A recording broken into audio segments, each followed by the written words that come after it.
Today, we're going to focus on the word Shema, but before that, we'll talk a little bit about the significance of the Shema.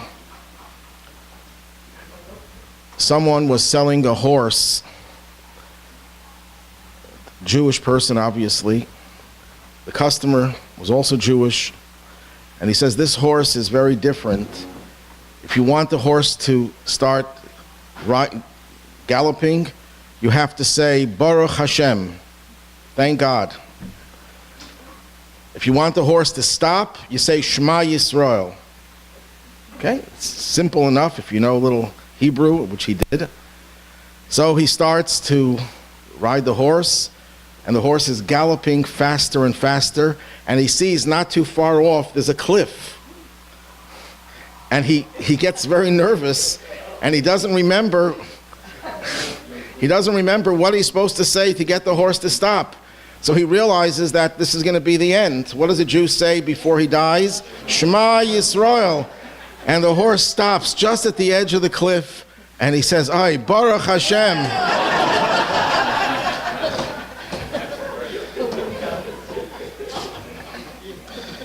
Shema is a very serious topic. It's not to be used for your horse, but it does have an effect on your horse. They say when the Alter Rebbe, the first Chabad Rebbe, left Mezrich, where he studied under the great Hasidic leader of Dov Ber as Mezrich, he got on the wagon and he heard one of the disciples of the Maggid say that you have to, to get the horses to go, you have to whip the horses until they realize that they're horses. And the Alter Rebbe says, I'm going back to Mezrich, because he realized that this was not teaching him how to ride a horse, but it was teaching him how to ride his own personal horse. So the Shema does have an effect on your horse.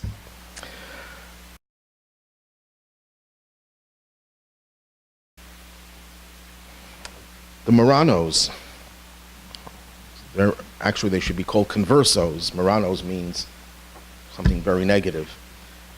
But many of them converted to Catholicism because they were threatened with death if they didn't, and then when they were captured practicing Judaism secretly, they would be burnt alive. But this is a story of one of those conversos who was not caught, and he's on his deathbed dying a natural death, and the bishop comes to administer last rites. But he's a Jew, this man, so he turns away from the bishop. He doesn't want to listen to him. He doesn't focus on him. So the bishop realized what was going on, and the bishop whispered in his ears, Shema Yisrael. And the Jew turns around and finishes the verse, Hashem Elokeinu Hashem Echad. That's a story that is told.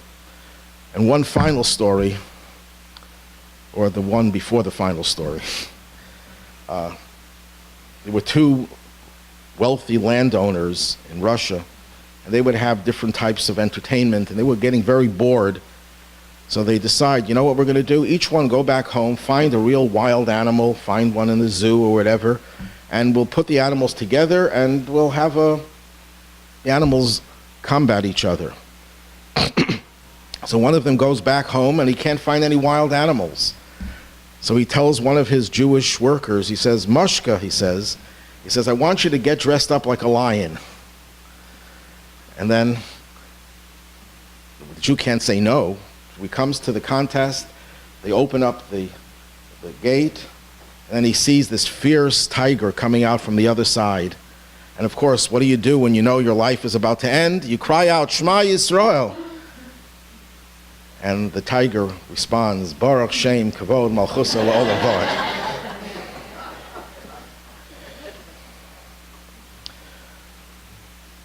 One other story.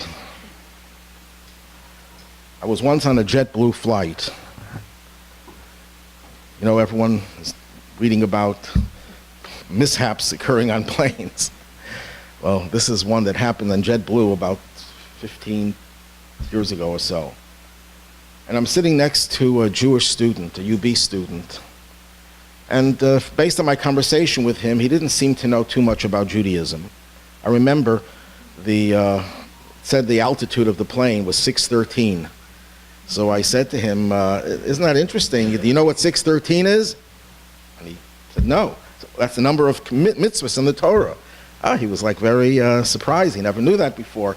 So I can see that he was pretty ignorant of Jewish teachings. To make a long story short, this is a long story, as we get up into the air, the pilot gets on the loudspeaker and says there's a little problem, minor problem, that the wheels didn't go back inside. And therefore, we're going to have to fly at a lower altitude, and we're going to have to go at a lower speed. So I thought, okay, it'll take another 15 minutes, big deal. Then, as we're traveling, it says the speed was 358. I said to the student, what is 358? And he says, I have no idea. Well, this most people wouldn't know. And I said, that's the numerical value of the word Mashiach. And he was like, nice to hear that. And I remember saying, I think this is going to be an interesting flight. I didn't realize how interesting it would be, because as we got closer to the destination, to Kennedy Airport, the pilot gets on and he says, you know what? We don't know if the wheels are straight or crooked. If they're crooked, we're going to have a crash landing. We'll only know as we get closer to the airport, and other planes will be able to tell us if the wheels are straight or crooked. And meanwhile, you have to prepare for a crash landing. And the pilot says, I've been flying planes for 20 years. This is once in a lifetime experience. You can imagine the confidence everyone had. Meanwhile, I was sitting in the aisle seat, the student was sitting in the window seat, and I didn't notice, but he told me, because I was looking in his direction, he was looking towards the outside, that people were crying. Tears were streaming down people's faces. And I turned to him, and I see him crying as well, and he's reciting Shema Yisrael. Here's a student who knew very little about Judaism, but I wasn't saying Shema Yisrael, he was saying it. So, but thank God, the plane landed safely, and a few explosions occurred, but everyone got out safely.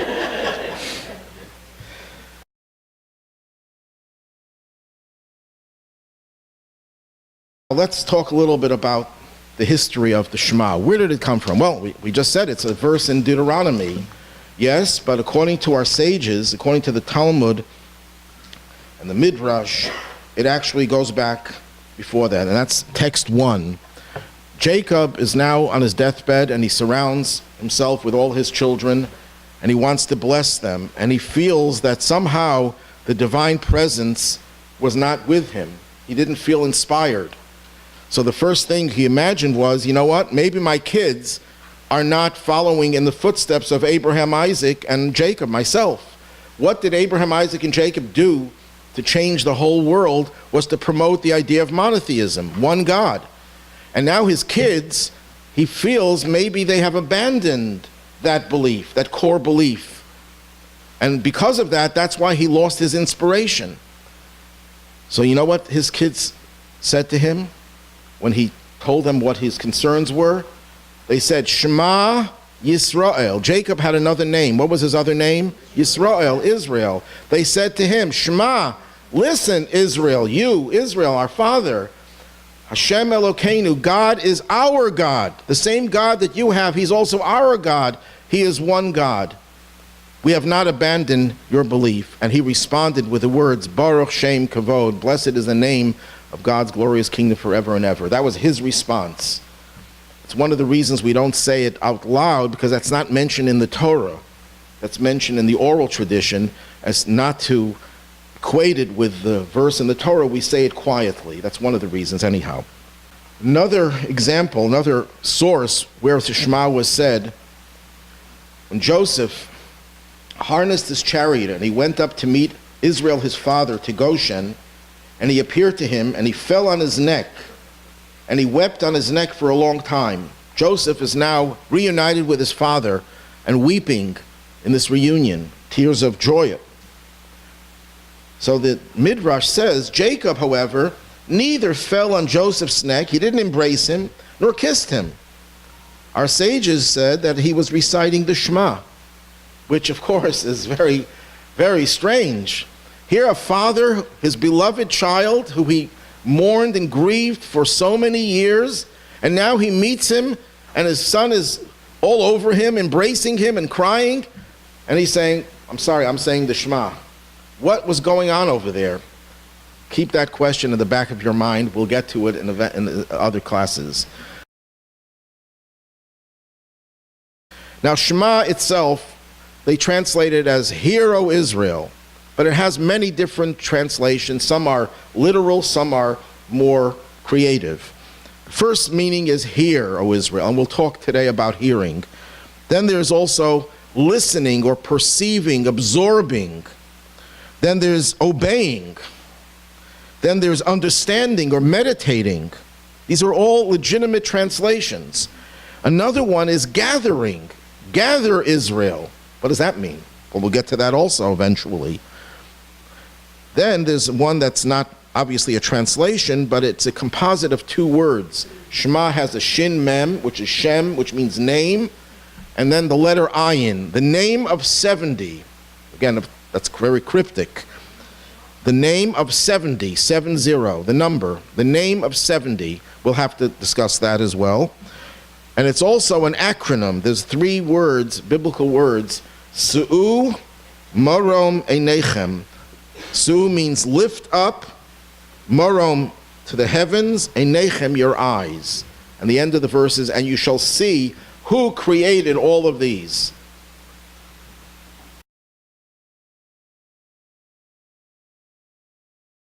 In the Torah itself, when Moses addresses the Jews, he uses the word Shema several times, listen, hear, whatever, and he also uses the word see.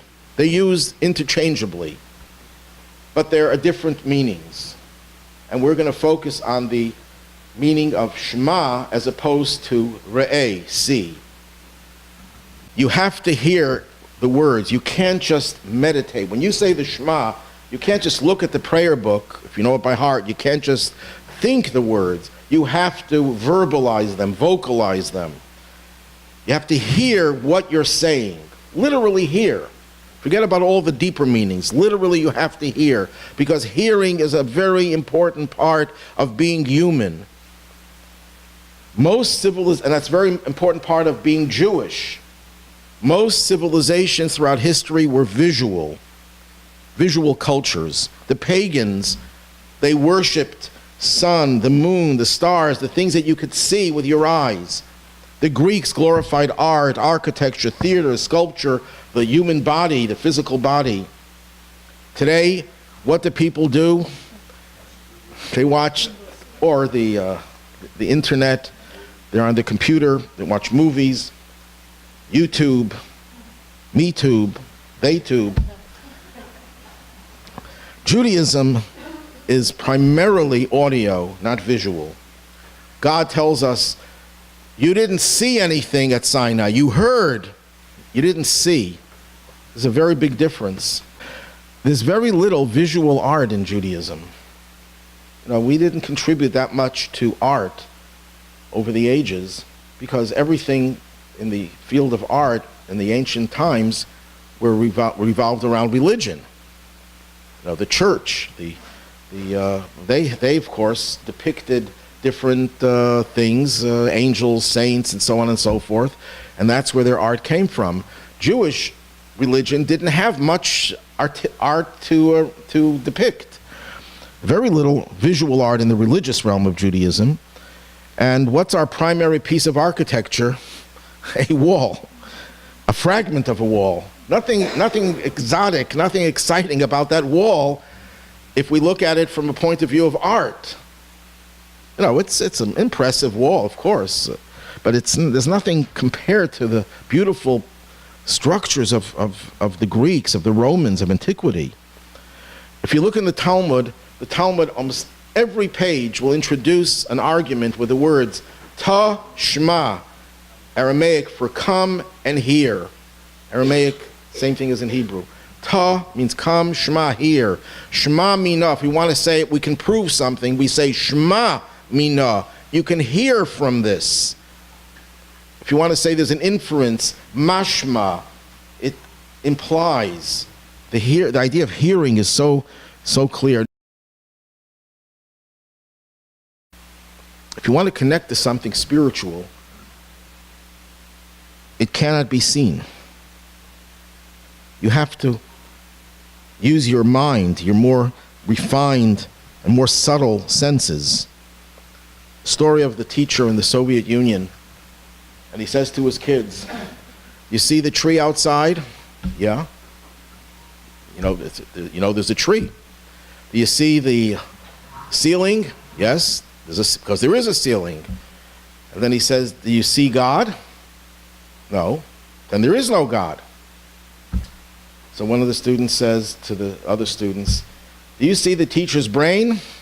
No. Then there is no brain."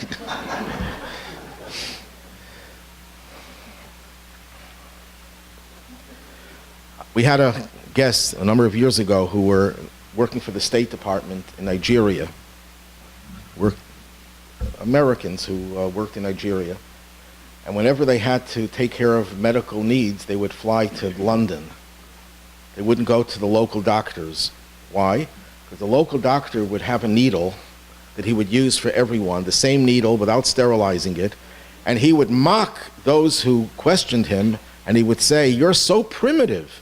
Look at the needle. Do you see any demons on the point of the needle? There's nothing there. It's perfectly safe." I don't know how many people he killed, but certainly no one was in their right mind was going to use that doctor. So who is more primitive, the person who sees things clearly or the person who has to hear about them and process them in his own mind? Hearing is the key to proper understanding and to truth, not seeing. Seeing is not a sign of truth unless it's preceded by hearing. That's where we're going to find out that, yes, Judaism does have a lot to say about seeing. In fact, it says in the Messianic age, we will see godliness. But that's after hearing, then seeing enhances it and deepens it. But if you start your life with a visual, and that's one of the problems I think with education today, that everything is so visual, they don't have time to process anything in their own minds. That's something that has to be dealt with in the educational system.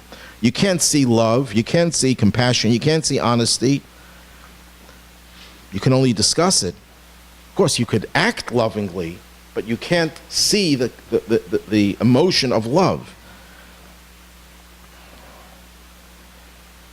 And that's why, as Rob just pointed out, one of the reasons, there are a few reasons, we cover our eyes when we say the Shema.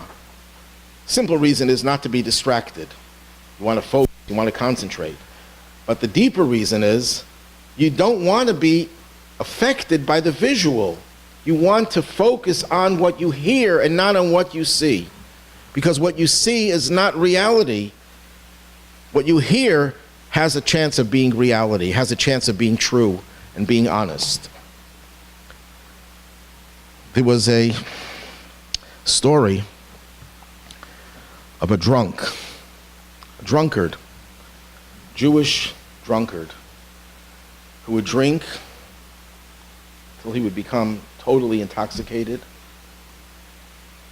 and he would just lie in the street, lie in his vomit, wake up and drink some more. So finally, the people in the community decided to have some fun at his expense. So what do? One time that he got drunk, they picked him up, they brought him into the shul, they took off his rags, they dressed him like a rabbi, put on a kapota, a long black coat, with a rabbinic hat, a white shirt and a tie, everything that, and they sat him down in the rabbi's chair in front of a lectern with a big volume of the Talmud sitting there. And he wakes up, and he looks around, and he says, "Where am I?" And he realizes he's in a shul. Then he looks at himself, and he says, "What's this? I'm dressed like a rabbi." He says, "I don't remember being a rabbi." And he scratches his head, and then he says, "You know what? Maybe I am a rabbi." Garments don't lie, or do they? So he says, oh, obviously, if I'm sitting in the rabbi's chair and I'm dressed like a rabbi, I must be a rabbi. But then he says, no, it couldn't be. How can I be a rabbi? I don't have any memory of ever studying. I'm illiterate. I've never went to school. And all my life, I just drink. So I can't possibly be a rabbi. Okay, I'm not a rabbi. But then he says, one second. If I'm not a rabbi, what am I doing here dressed like a rabbi? And he's going back and forth until finally he comes on this brilliant idea. You know what I'm going to do? I'm going to open up the volume of the Talmud. If I could read it and understand it, then I must be a rabbi. If I can't, then I'm not a rabbi. So he opens up the volume, and he couldn't read it. He didn't know how to read Hebrew, and he certainly couldn't understand it. And he turns pages, nothing helps. He says, okay, now I know I'm not a rabbi. Then a few minutes later he says, well, one second, but if I'm not a rabbi, why am I dressed like one? And why am I in the shul sitting in the rabbi's chair? You know what he said? I am a rabbi. The fact that I couldn't read the Talmud is because none of them know how to read the Talmud. They tell a story of Chelm, of a guy who was on a train, and those trains, you had compartments where you slept in at night, and he tells the conductor, wake me up at this and this time, because when we get to this station, because that's where I have to get off. And the conductor says, sure, I'll wake you up. And he gets undressed, he puts his clothing down near his compartment, and he goes to sleep. Meanwhile, a general gets on the train, and he's in the next compartment, and he also goes to sleep, and he takes off his clothing, his uniform, and he puts it down next to where the Chelmite had his clothing. Well, 6 in the morning, the conductor wakes up the Chelmite, and the Chelmite still dark outside in the winter, so he doesn't see what he's doing, so he puts on the uniform of the general, not realizing that it was not his. And then he comes home, and his wife looks at him and says, what's going on here? He says, what do you mean? He says, you're dressed like a general. And he goes to the mirror, and lo and behold, he has a uniform on with the medals and everything. He says, oh, those dumb conductors. He woke up the general instead of me.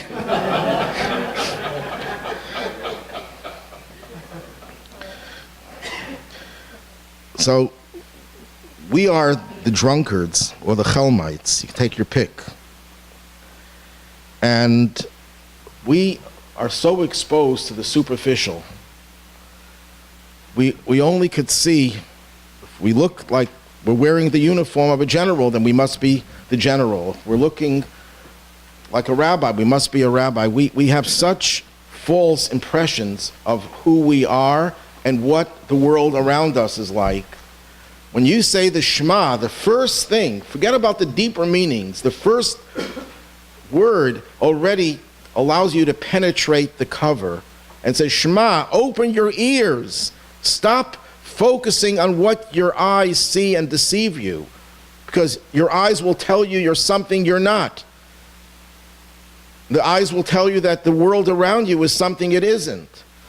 See is important, but if you want to get deeper into life, if you want to appreciate the real meaning of life, Shema, open up your ears. What your ears should hear is important, obviously. You can't just hear everything that is around there. There's a cacophony of sounds, and you have to be able to sort them out to hear the symphony rather than the cacophony. But the first step is hearing. We're going to get to other steps of listening, understanding, gathering. Those are all deeper levels, but you can't get to the deeper levels without first opening your ears to hear.